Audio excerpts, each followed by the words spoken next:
Tous ceux qui suivent cette émission régulièrement savent bien que la vraie mascotte d'Opération Frisson est notre casseur de bras préféré, l'incarnation live de Droopy, ancien champion d'aïkido, devenu musicien bouddhiste engraissé au pancake. Je parle bien sûr de l'inénarrable Steven Seagal, persuadé d'être l'homme le plus beau, le plus fort et le plus sexe du monde. Et quand se mettre à penser, ce pape, que dis-je, cet empereur des Yakayo, débarque en DVD avec Un aller pour l'enfer, probablement son meilleur nanar depuis des lustres, on est sérieusement prié de s'incliner.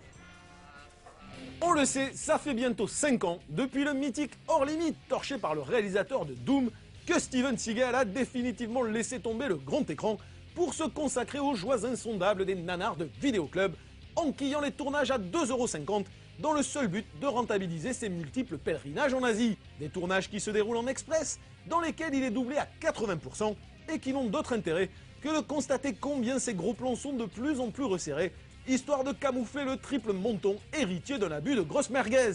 Aussi, quand Seven Set décide enfin de sortir le bien nommé Belly of the Beast sous le titre débile d'Un aller pour l'enfer, on ne peut que crier haut et fort notre joie.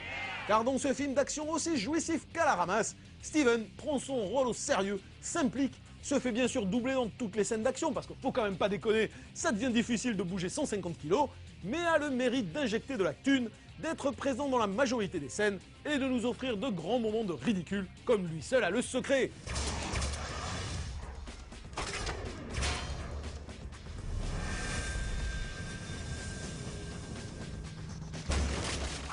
Comme d'hab, Steven se la joue grand sage en rendant visite à des moines, mais finit quand même par se taper une petite thaïlandaise.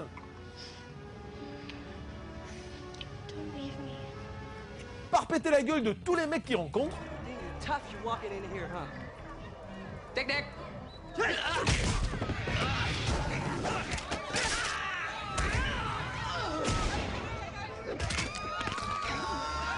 Jusqu'à affronter un bad guy travelo expert en kung-fu, ce qui est unique en son genre, il faut bien le reconnaître.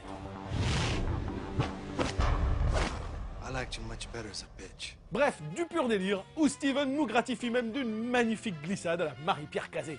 Et ceux qui savent pas qui est Marie-Pierre Cazé, ils ont qu'à aller chercher sur internet.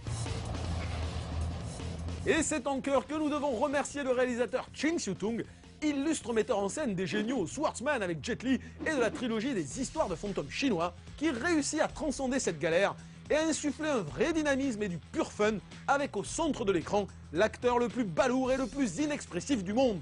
À ce niveau, franchement, ça tient de l'exploit.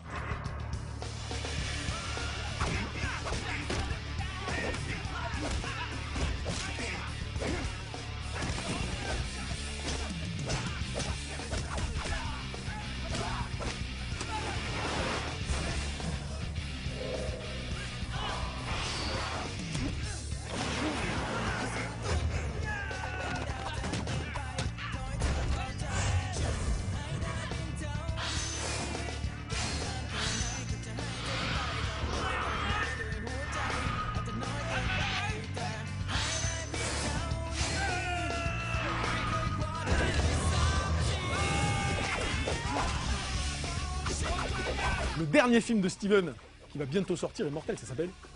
C'est le plus beau titre pour un film de Yakayo que tu puisses imaginer. C'est Today You Die. C'est ça le titre. Ça, c'est... Au moins c'est clair. Et alors j'ai un petit peu regardé en accéléré, je ne me suis pas encore maté en entier, mais il a l'air d'avoir une bonne baston dedans, ça a l'air bien rigolo.